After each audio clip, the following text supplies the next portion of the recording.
Okay, so I'd ask the board to reconvene. We're going to now cover the morning agenda, which has 2 items on it, which will then conclude our meetings for this cycle. These are labeled item 28 and item 29 and 30 in the materials.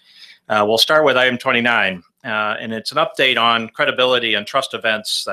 This is a series of events, which we'll get more detail here in a moment from the principal responsible party, Micah. But just to set it up, we undertook a review of what kinds of things would be helpful to the GSSB board in the future development of our standards from a perspective of a couple of perspectives, one of which is, what the role of assurance or verification, certification would have relative to our standards. And so, as you'll hear in a bit more detail in a moment, what we're trying to achieve with this project is one, internal to the GSSB in terms of understanding where some of the points of confusion or points where we can provide additional clarification to what is intended under the GRI sustainability reporting standards that would be helpful for not only users, but also people who are assuring or verifying or certifying elements of that report. So it's internal edification for ourselves. There's also an intended output which is the focus of which will be for the assurance providers and the professional organizations, to the extent there are those, in terms of things that we think they should be doing. So this is a sort of a two-way street. We've gotten input as to what we might do better, but we also want to indicate, where some of our observations on where there could be improvements on the assurance, certification, or verification processes. And then the third is a landscape map of what we ran into during the course of the project relative to the different assurance models, frameworks that are out there. So that's the intended. So Micah, could you please? Thank you, Eric. So the aim of the event was to find opinions on how credibility and trust of sustainability reporting can be enhanced, and to discuss opinions of stakeholders at different locations around the globe. Also, the assurability of the GRI reporting requirements was discussed. At each event, a panel explored the topics under discussion, after which the attendees broke out in subgroups to discuss the detail of the content matter. The events took place in Taipei, Beijing, Mumbai, Amsterdam, and New York. Most of the events took place in June, and the New York event was in September. The attendees included reporting organizations, assurance providers, which were accountants and non-accountants, academics and special interest groups, such as rating agencies and civil society organizations. Each event had its specific flavor, of course, so there's always a local context to the reality of the reporting organizations and the stakeholders. And for each location where the event took place, that context is very different. So in Taipei, in Taiwan, one of the key context realities is the recent implementation of the reporting and assurance requirements by the stock exchange, the Taipei Stock Exchange. The use of assurance of GRI reports in Taiwan is around 50%, so that's relatively high. Around the globe, the use of assurance of GRI reports is 40 to 50% approximately. In Beijing, in China, the governmental requirements on sustainability reporting has resulted in a context of compliance expectations. And in China, the reporting principle of stakeholder inclusiveness is quite challenging. as the government is the key stakeholder, reporting organizations are looking for additional guidance on this principle, but they're managing and doing a good job. The use of assurance of GRI reports in China is also around 50%. But in China, there's also lots of sustainability reports found that are not using the GRI guidelines for producing the report. In Mumbai, the implementation of the governmental requirement to spend a minimum of 2% on CSR activities, which was implemented in 2014, is globally unique, and it is expected to also affect sustainability reporting. On the other hand, in India, there are sometimes practices where consultants are seem to be offering package deals where producing the report and assurance are offered in one package, which is an undesirable practice. In India, 80% of the published GRI reports are assured. So that is a very high level, high percentage of the use of assurance. For the context of the Amsterdam event, in Europe, of course, all countries are preparing for the national implementation of the European Directive on non-financial reporting. And each European country has its own profile in the percentual use of assurance. So in France, the use of assurance of GRI reports is around 70%, but in Hungary, it's only 25%. So there's big differences between each country. Then in the United States, there's another context, obviously. The use of assurance in the US is fairly low. Only 25% of GRI reports use assurance. Then we have a wealth of information that came out of these events. The discussions were very rich. There was a great exchange of views and opinions. Today, I'm just going to highlight the key observations. And as Eric introduced, there's many observations that can be added, but those will be part of the opinion paper that will be published in the next few months.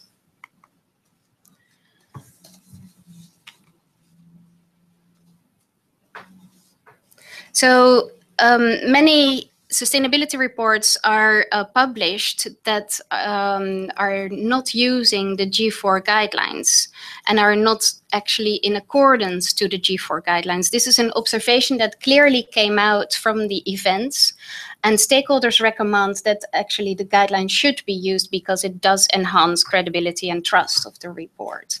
Especially the principles were pointed out as a key element for producing a credible and trusted report. Then a second point that came out of the events is that internal management systems and internal auditing are essential for enhancing data quality. So many organizations are not yet ready to find external assurance when they have room to improve their internal systems. The quality of the data is essential for the trust that report readers can put in the reporting. Then it is clear that external assurance enhances credibility and trust, and that is what almost all stakeholders shared and viewed. Even if there is room for improvement in consistency of assurance approaches, as there's different approaches of assurance applied. And also not only in the approaches, but also in the levels and the type of assurance providers and the standards that are used for these assurance engagements. Then it is asked to recognize these different approaches. So the stakeholders were asking for a clear framework or a reference to find better understanding of the level of assurance, or the level to which good assurance was applied. So they're also asking for a better definition of what good assurance actually is.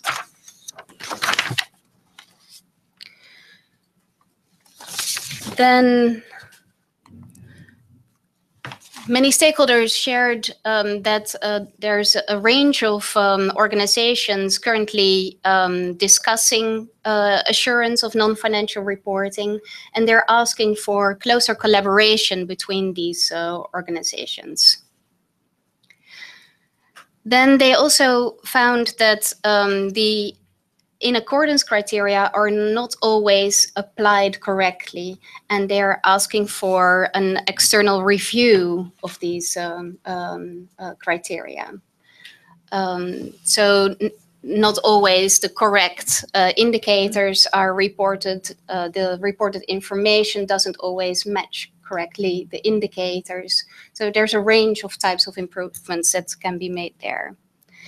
And then also, as a last conclusion that I want to share with you today, the stakeholders recommend data users to require assurance of sustainability reporting.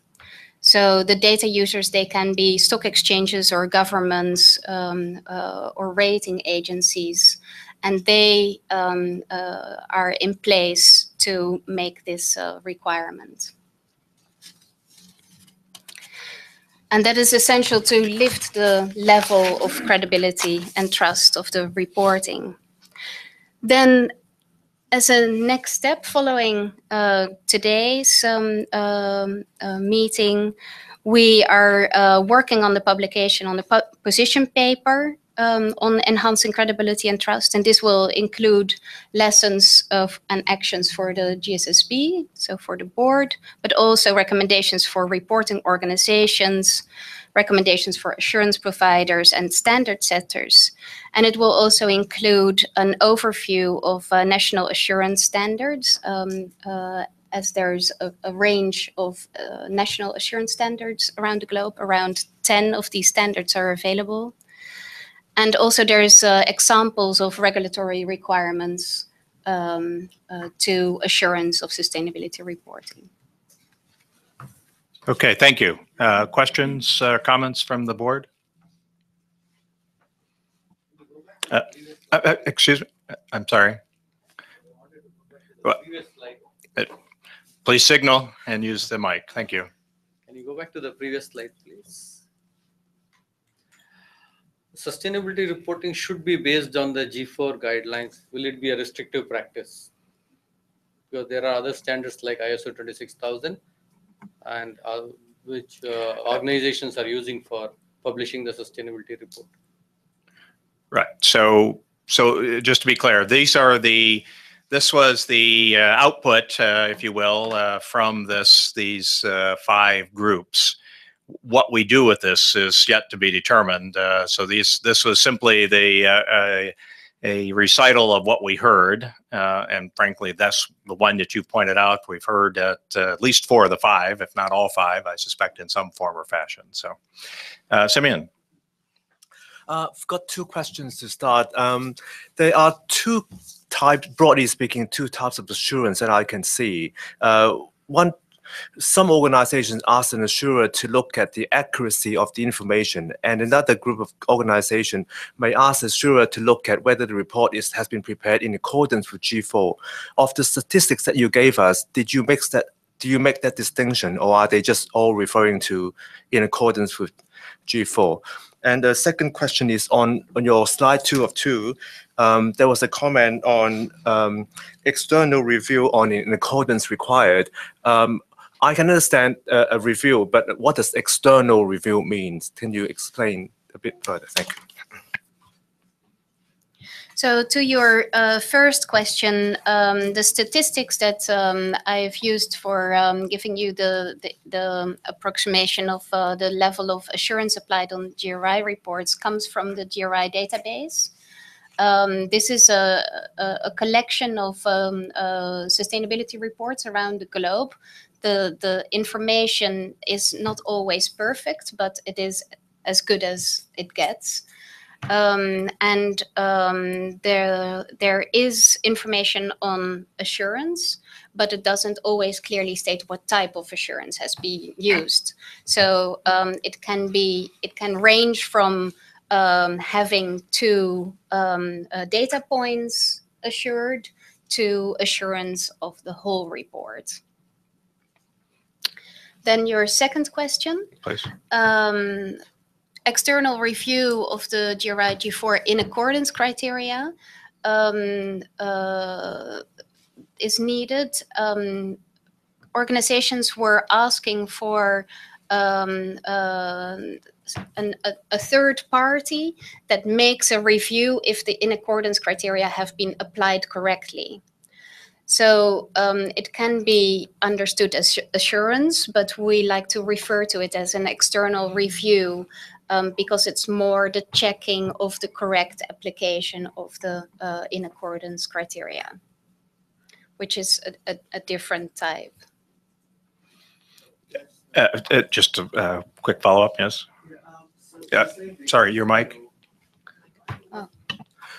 So if I understand correctly, you're saying that they are requesting for external review of the assurance No, just or the criteria itself. So this is some commentary that the grouping, and again, the stakeholders that were there represented a variety of interests, whether they be investors or civil society and other service providers and reporters.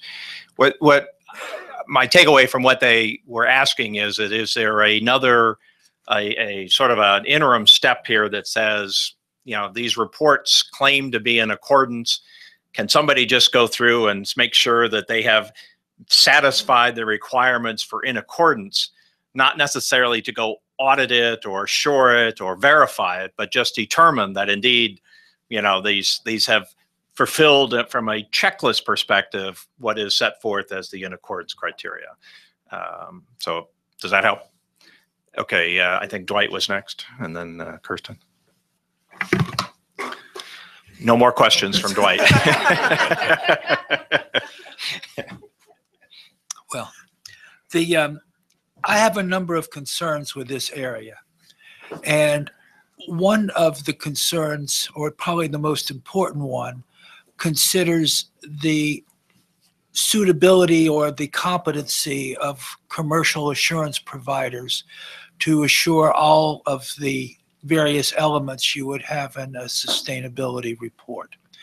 And I would certainly recognize that there are some areas of sustainability reports in the verification of data or in the in accordance process where this would be reasonable to expect these commercial providers under certain circumstances to be able to provide. There are other subject matters in sustainability reports where I don't think there would be a basis for assuming that the commercial assurance providers had any competency. Now, the problem that I'm seeing here is that we do have a subject that is a broader scope, which is providing credibility to reports, credibility enhancement measures. And I think we could all agree that that's ultimately the purpose of what the commercial assurance providers are you know, the thing that they're selling, in fact, is to enhance the credibility of the report. But what I'm seeing is when we use this broad title of credibility, but then underneath it is still commercial assurance providers. There's nothing else there. And I think that we need to take a sort of inventory of other credibility enhancing measures that would be available to reports. And I think you could divide some of these measures into other relationships the reporting organization might engage in. And you can also have some of these measures with regard to internal processes and things that a reporting organization might do. But I don't think that we're using the broad title, but there's nothing underneath that broad title that would explain why we're using it. And so the effect then is the only thing that provides credibility is commercial assurance providers, and I don't think that's right. Then the other point is that I think there are some problems, as I mentioned, with commercial assurance providers that are not that in themselves have to be looked at, and part of what I'm saying here is that there isn't a complete analogy with the accounting profession. There are reasons why this isn't exactly the same thing, and it does relate to certain areas such as self-regulation, such as liability, such as training and certification and competencies and things like that.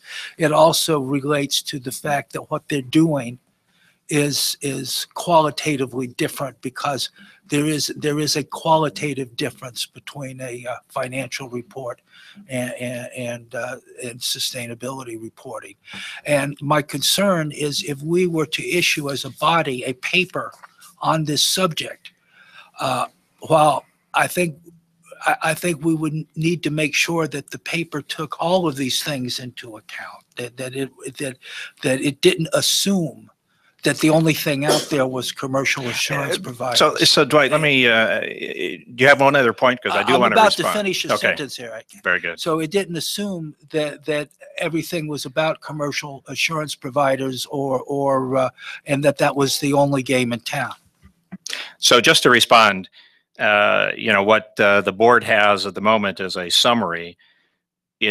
All of the points that you've made are in fact in what the report will have. So it's unfortunate that perhaps this was phrased in such a way, or you've read it in such a way, that it is only about the commercial assurance provider, because it absolutely is not, nor are all the findings directly related to. Now, perhaps the language of using assurance, which is what the commercial providers call it, as opposed to verification or certification, we can discuss that. But again, this is a outline of what was done and where we're headed. The board will have ample opportunity to review the language of whatever it is we ultimately publish, and to the extent that it does not reflect your views and comments, then we'll work to make sure it does. But it was not a exercise that was dominated by any measure by the commercial external providers that you're referencing. And so I just want to make sure we're clear on that.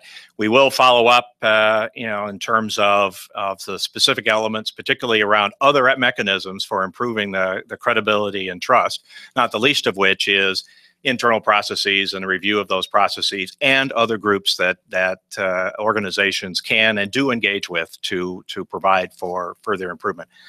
Kirsten. I can get good well there. Okay. Just a follow-up on the questions from Simon. Is the GRI materiality matters check included in as insurance in the overview? No. No. Thank you. Michael. Oh, I'm sorry, Daniel. Yes. I don't see his. Thank you, Eric. This is Daniel. Further to Dwight's comments, which I am also in harmony with, and I do understand your clarification that this is not an exercise focused on assurance providers. I do believe that this is an issue we need to flag. We need to be conscious of the fact that this will always be an issue. The influence of the assurance providers as a market niche that benefits from this entire process is always there above us. And so I agree with you that we do need to look at a broader set of stakeholders. You've mentioned yourself the need to consider the way in which trainers can help in better implementation of the standard.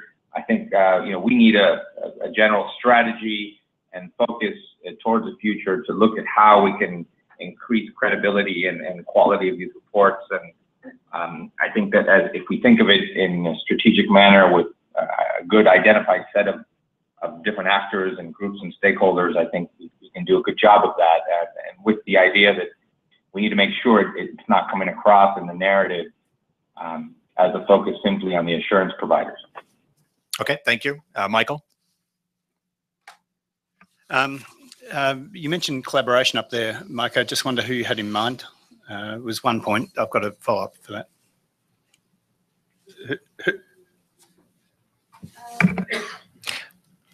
Well, there's a range of organizations that were mentioned. So there's the IRC, of course, but also UNGC.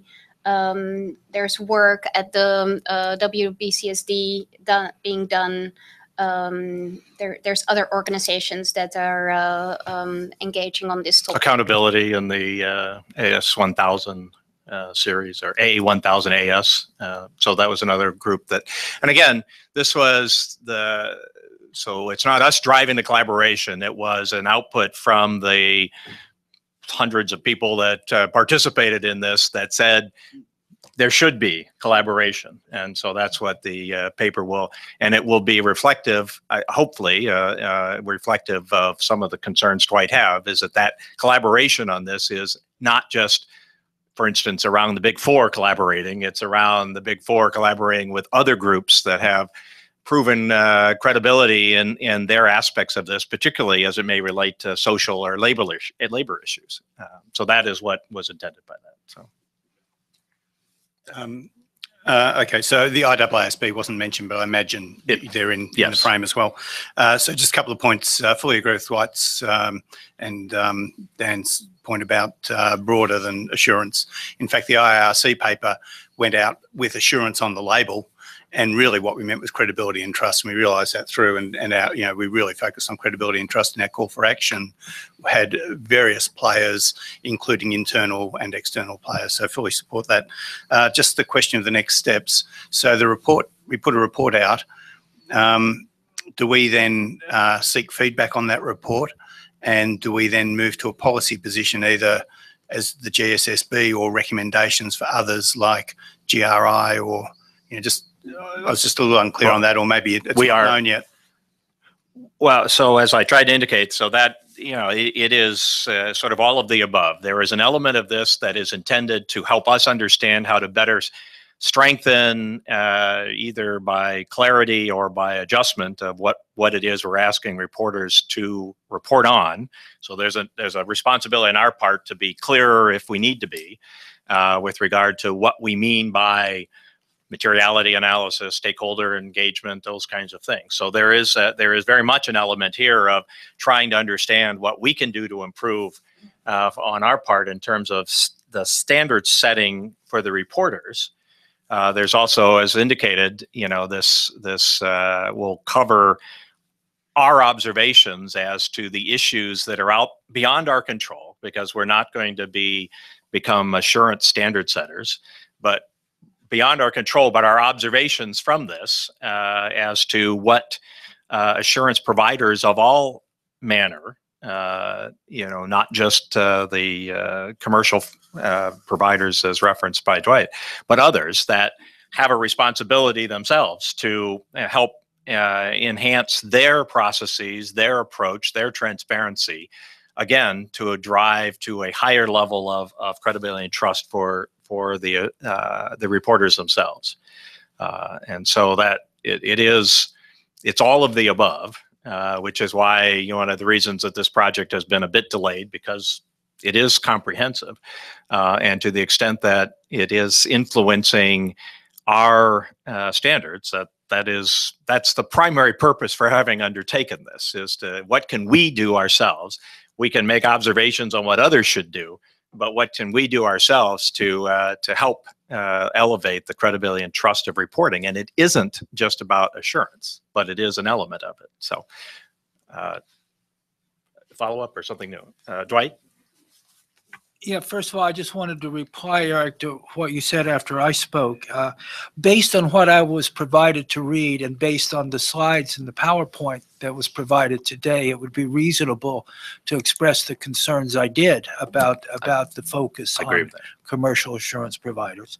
And I'm happy to know that when things are developed, that it'll be a wider range. However, I think it's also true that there isn't enough, and I'm not talking about this body, I'm talking about in general, exploring what are the range of ways to enhance the credibility of reports. I don't think there's been enough work in that area, and I don't expect that we'll be able to fill in that gap completely. But what I would like to say that is, if we're going to issue a paper under the name of this body, then I think what we need to have is a first and early draft and sufficient time to comment on it. What I would not want to see is a draft and then a short deadline to develop the draft and issue it. I think that this body needs to have something to work with and to provide a considered view before it moves to another stage. Duly noted. Michael? Just something that came out of the IRC consultation on this that is a consideration for the IRC, and they're in a similar position, consideration for this board potentially for putting into the standards. There was a lot of emphasis in the discussions we had about the board of directors or those charged with governance taking responsibility for the report, for integrated report in that case, but a sustainability report in this case. And a lot of people asked for an explicit statement signed by the board, which we do call for in the IRC framework, although not everyone honours it, but whether we should actually have that level of requirement signed off by the board and them taking responsibility for it. That would help, one would think, increase the level of. So that would be a good example of the, what we could internalize on our part to do this. So yes. It's the timing of it I was thinking of, whether it's something you might consider for the standards now. We can, yeah, okay. Bastian? Well, it is just in reference to Michael's last comment. It is a discussion that we have entertained that earlier on. G4 right now does not have this explicit requirement. G3 had this, and so yeah, we keep circling back to this. Okay. Other comments, questions? No. Okay. Thank you. We'll look forward to a early and complete draft with lots of time to review it. So thank you. Okay, our next item is item 29, which is the SDG Compass document. Who is, Bastian is going to do this. Okay, we got the boss.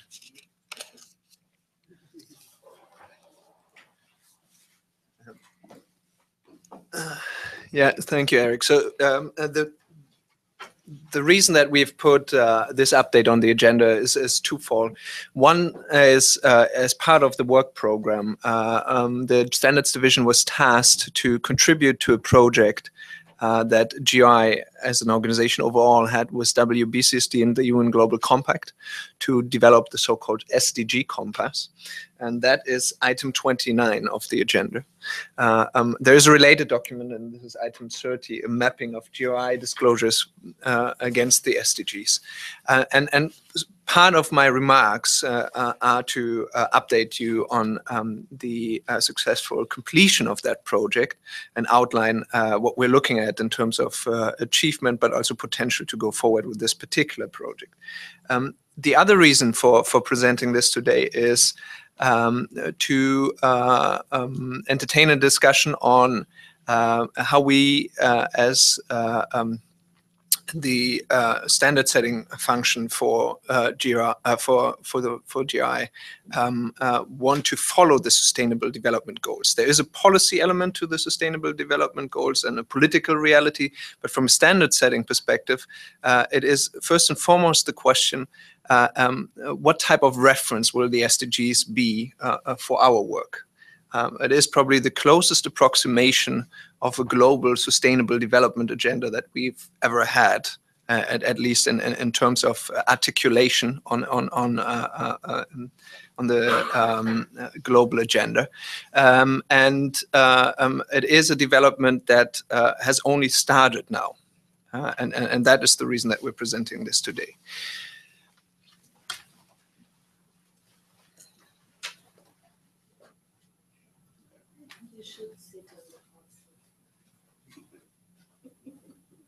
Not work. That's what doesn't matter. Okay, what I will be covering is a short update about the SDGs, just to give the members an idea also of the extent of coverage of the SDGs, then a short summary on the GI's activities around that, and then we will focus on specifically on the linkages with G4 that have been identified, because this is also in spirit of the Transition to Standards project, probably the point of departure for the Standards Board to think about how to include the SDGs going forward. Right now, what we have is the G4 and the contents of the G4, and taking stock regarding how the SDGs relate to the existing G4 content. That's the point of departure. And we have a couple of observations or recommendations to the board on how we want to, in the next months, follow the discussions around the SDGs. So in a nutshell, the SDGs, you look at 17 sustainable development goals, and related to that 169 individual targets. This is a very, very comprehensive effort that is aiming to orchestrate action around the globe in the time frame until 2030. And one very important element, I think, for the board to consider is that the way they're articulated, and that is a difference from earlier efforts by the UN, the way they're articulated, they explicitly include the private sector as a player.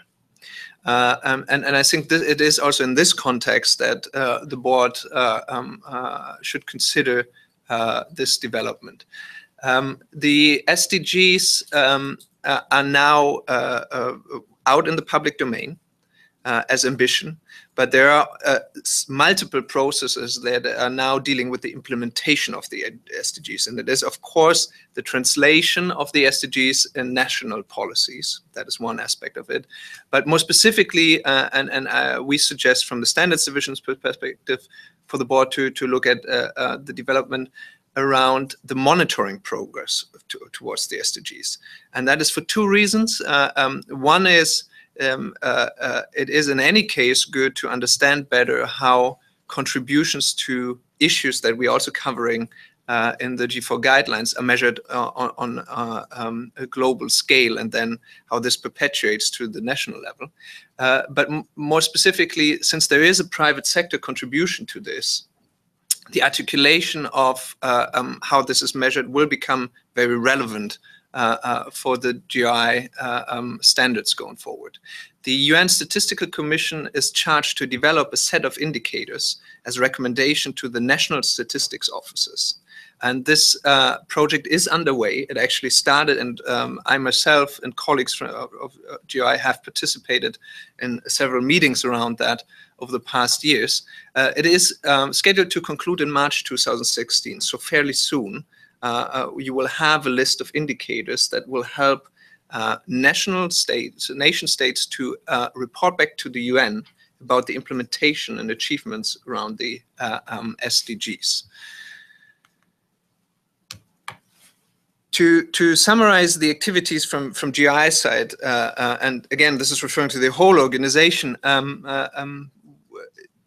GI has been closely involved in the SDG negotiation process over the past years. And this whole effort, of course, concluded with the summit end of September.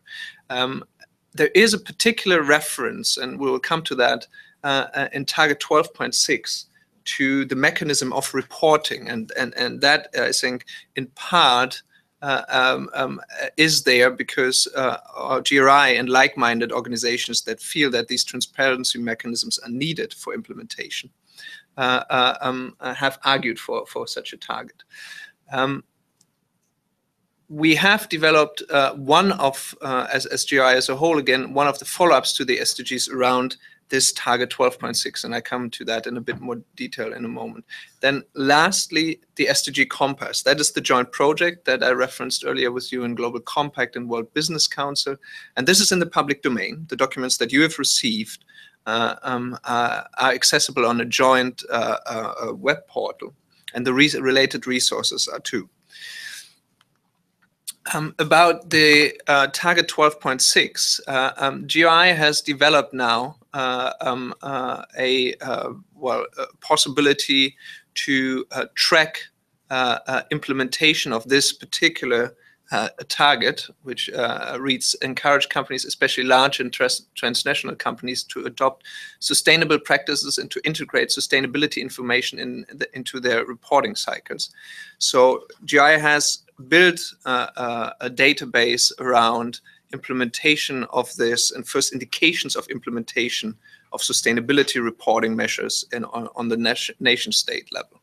And GRI is looking at playing a role in that field to be the reference point for an overview of this particular development. You can find this on the GRI website now. This was launched together with the SDGs, and there is a whole web functionality behind that. To come to the more substantive content matter, the SDG Compass Guide is explaining 5 steps by which private entities, so private sector entities, can advance the SDGs and can report on the implementation of the SDGs. The role of the Standards Division was to make sure that the contents that are articulated in the public domain by the 3 organizations are in broad lines in line with the G4 guidelines as they stand right now, and that the notion that is promoted by GRI through the GRI guidelines over the past years also is sufficiently covered in this document. The SDG Compass is a conceptual framework or a step-by-step process, is probably the better explanation, but it comes with a couple of additional resources.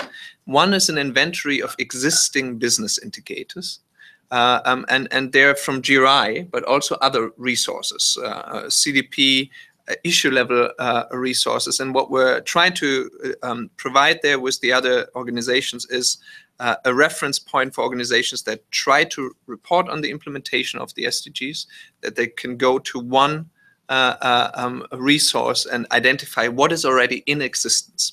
There is no value judgment involved in whether these are the right or wrong indicator. This is an overview of relevant and widely recognized resources. I think an important verification measure for this effort was also whether they have been used and have been in practice. So there is a distinction made in that resource. We have also inventorized, together with the 2 other organizations, business tools, so methodologies, approaches around different issues, but also conceptually impact assessments and other things that are in the public domain. Again, this is a list of things. It is not an endorsement of any of these specific tools, but the 3 organizations felt that it was good to establish this reference point for organization, and also to send the message that both for the indicators and the tools, we're not starting from scratch, but there are efforts that we can build on. And I think that is a very important message coming from GRI in that context, that it is now in this effort to make progress on demonstrating the implementation of the SDGs, that the efforts of GRI and other organizations in that space are not forgotten. The SDG Compass works through a 5-step process that emulates to a certain extent also what we promote as a reporting process. But there is, of course, also a very important aspect of understanding to what extent the business entity actually relates to these SDGs. Not all SDGs have the same relevance for the private sector. And that is probably an area where a lot more work is needed. And I will come back to that in my remarks in a moment.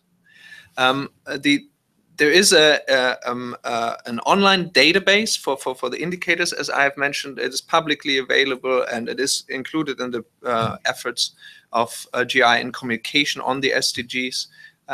We see some first uptake in reference to this. It is probably not as widely used as we have hoped it is, but it is, I think, very fair to conclude to say that it was a unique opportunity for GI to promote our existing materials through the summit that happened in New York with the launch of the SDGs. So a lot of extra attention for these contents.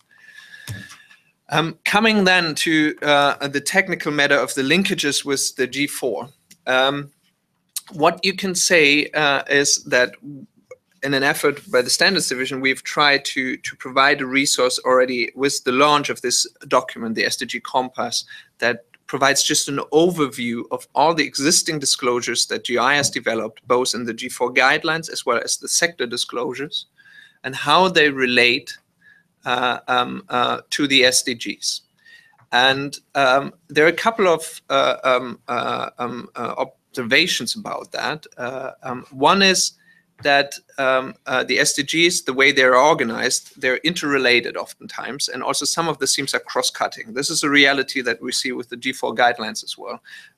Some of the social matters, they pop up in different discussions, and so they're also referenced in different SDGs. The other element is that the scope and wording of the targets is something that is open for interpretation, and the way you relate disclosures, specific disclosures contents to that is a certain level where a certain level of interpretation is involved. Last but not least, this issue of business relevance and the question: are all these targets indeed business relevant? There is this ambition to involve the private sector, but there is no clear indication, and I think that's an important consideration going forward, which targets have a specific relevance, maybe for a sector or for a certain geographic location of a business entity.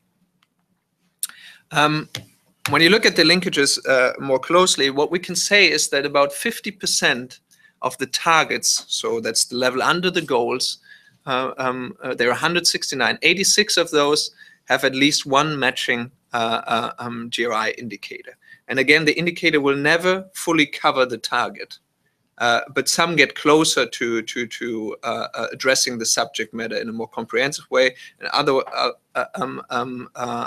in other instances, it is really just a small portion of what is expressed in the target that is covered. And I think a very important realization also in doing this exercise is that most of the contents that are relevant to these discussions, well, not most, it is 50% of the contents, come actually from the sector disclosures. There is another point that the specificity on the sector level has a big relevance for reporting. And there are a couple of issues called out in the SDGs that pertain particularly to a range of very specific sectors. And it is there where there is also a room for further work, I think. And when you look at we have identified a couple of issue level gaps in sustainable agriculture, access to medicine, deforestation, and so on, chemicals. These are usually sector specific topics where there could be more disclosures and more guidance from GOI if we're striving for alignment with the SDGs. In terms of next steps, there are two main developments that we are proposing to follow. One is very quickly now, business will relate to this SDG agenda, and they will start to express on a business association level through organizations like WBCSD or the UN Global Compact, where they feel as business community they can best contribute to the implementation of the SDGs. That is an explicit ask as part of this process, and we will see first evidence of that. And I think that will be very relevant to trace back what out of the 17 goals and 169 targets is actually relevant for the work of standard setting also. And then in a second instance, we are also looking at the statistical work around the indicators that are developed by the UN Statistics Division, and we are suggesting as Standards Division that we monitor this very closely and get involved in this, so that not to influence the process, it is really purely to be informed about this process at this stage, because it might very well be that in the next phase of this process, the National Statistics Office develop an interest in understanding which kind of business indicators already exist and are frequently reported. And I think this is where the G4 guidelines in the future, the standards come in. If you can make that link, I think that would be very beneficial. I think, well, I think I keep it at that, as the overall ambition was these two steps that we've outlined is to identify really priority areas for future standard setting work. And that could be A, to address gaps that we currently have and have a discussion whether we want to address these gaps. And B, it could also be a discussion around whether or not GRI should be providing more detailed guidance on how to use the guidelines right now and going forward the standards to report on the implementation of the SDGs. And that would be taking it out of the context of the SDG compass and make these materials more specific. I think I'll leave it at that. Okay, thank you, Bastian. Questions or comments from the board? Judy. Yeah, I've got a couple of questions or points. The first one is that, I mean, the SDGs were under development for a long time, and we all were aware of this while it was happening. We all knew they were going to be called the SDGs. And then when they were released as the UN Global Goals. And I just sort of, this might be a slightly kind of a tangent here, but I'm just wondering, are we carrying on calling them the SDGs? Is there a problem with that? Do some people call them the Global Goals and some people call them the SDGs? And I'm just wondering if there's a kind of a branding issue that needs to be addressed at some level, which is not necessarily GRI's main concern here. But my second question is very much GRI specific. And Bastian, you were talking about the issues around the potential business relevance of some of the targets that may be questionable, and this challenge of issue level gaps around sort of specific things that don't come through in the SDGs that really should come through, and they would come through in a proper analysis of materiality. And to my mind, that's kind of the big thing around aligning our standards with the SDGs. That we have a very fundamental emphasis on materiality, and the organization itself identifying what's important to its business and to its stakeholders. And this linkage document, I think, is useful in a way to help sort of identify if a company has identified the SDGs as a kind of driving force for some of its corporate responsibility activities or whatnot, that this is a good way of understanding how you can report on it using the GRI standards. I'm not entirely sure if we should go much further than that in terms of aligning GRI with the SDGs in terms of the risk of the tail wagging the dog, if that makes sense, and kind of undermining our materiality and other principles, to be perfectly honest. You know, this is one thing that contributes to sustainability context, for example, but it isn't by itself a reporting framework and shouldn't be seen as a reporting framework. And I'm just wondering what comments or what thoughts you all have about that. So, Bash, you want to respond to at least the first question? Regarding the first one, the UN also keeps referring to the goals as sustainable development goals. I think there was a moment around the launch where the nomenclature changed for a couple of days and then reversed. I don't have the details on that. I'm sure we will find a person who's knowledgeable about the details in this organization. On the second point, I from a standards division's perspective, we have identified the materiality principle in particular as one of the key contributions that GRI can make for business entities to sort out how they relate to the SDGs. And I think to support that messaging. That is something that we're trying with the SDG Compass for sure. The contents are in there, but I think there could probably, from our perspective of the standards division, be more work in that space to be helpful, to make sense of this and relate it to already existing practice. Yeah, Kirsten? I agree to Judy's comments that we shouldn't tailor GRI to the SDGs.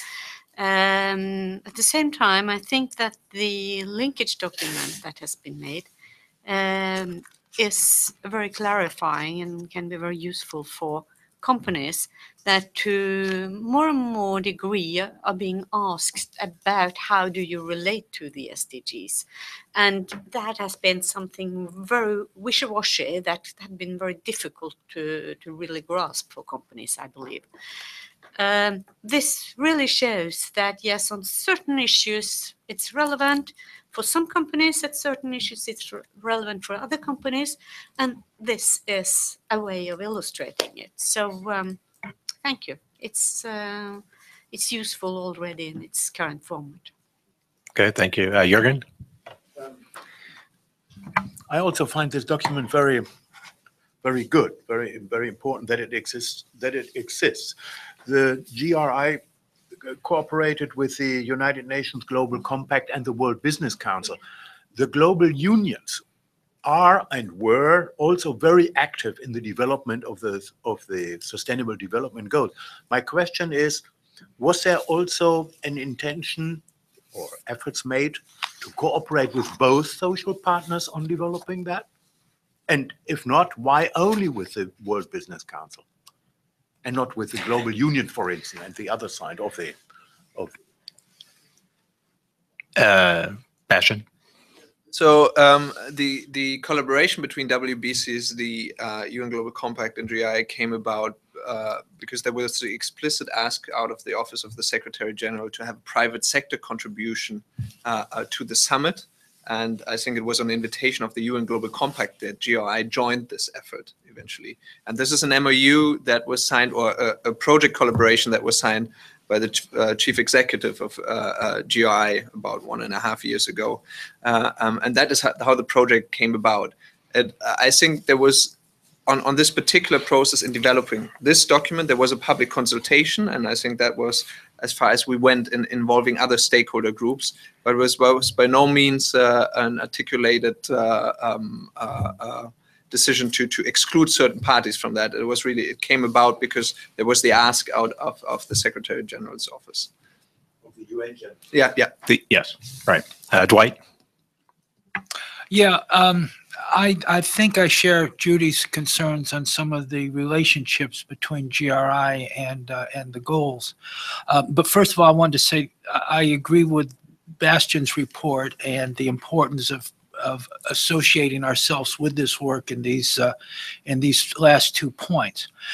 The other thing I wanted to say, though, was that I found the paper to be a little disturbing in the sense that it introduces this concept or term called corporate sustainability, which in my way of thinking helps confuse or further obfuscate the relationship between the viability of a business enterprise on one hand and sustainable development on the other hand. And we all in this body know the difference. But I just have to comment that this paper doesn't seem to make the difference clear, and in fact confuses the two things. You are not alone. Michael? Oh, Salema. Sorry, ladies first. Thank you. I'm just I also support whatever Judy said and her concerns. Everything. Sorry. But whatever and everything. But I was thinking about the Global Compact and the communication progress. There's in some extent, we can use the GRI report content or the index content to as the communication progress. So we should maybe take the same approach on this, not tailoring. our framework or our standards, but I mean, we could contribute more for companies to communicate their progress on supporting the sustainable development goals. Did you want to comment on it? Well, I think strategically that was one of the reasons that the chief executive back then agreed to be part of that project, because the communication of on progress of the UN Global Compact, so far the UN Global Compact is recommending GRI guidelines as the reporting language for that. It's not the exclusive recommendation only to GRI, but to claim space in this development, that was one of the reasons to engage in this. Michael? I'm not sure I fully understand actually the idea of the tail wagging the dog, because I would have thought this big collective exercise that they've been through to come up with the goals was evidence of stakeholder concern and of impact on sustainable development, which are the two axes of materiality. So therefore I would have thought they would be good indicators to us as standard setters that they're the sorts of things, topics we should be pursuing. So anyhow. Yeah, yes. Other comments? So I do think, and again, thank you to the Standards Division and their participation in this. I do think it, notwithstanding some of the challenge of language, and that's what happens when you get three parties together who don't necessarily share the same definition of words and concepts. But I think, from my perspective, certainly it is a useful, and in particular, the illustration that is provided in item 30, which illustrates where potentially each of the GRI indicators that could be useful at the SDG level, the 17 item level. I don't know, is there just more of this is a question. When you mentioned that there are 53% that at the detailed level of the target level, do we have that mapping also? I mean, yeah, so there is a database that is online. Okay, so it's in the online database. It links it back to the 160. Exactly. Okay. So this, Right, and I should have explained that. So this interrelation is there. Yeah. Okay. So this is just the top level summary that you provided in this item, right? So the detail is available. Okay. Thank you. Other questions or comments? Nope. Good. Well, thank you very much. This will, I believe, conclude our meeting with this item. If there aren't any other questions, then as it relates to that, we'll end. So thank you very much.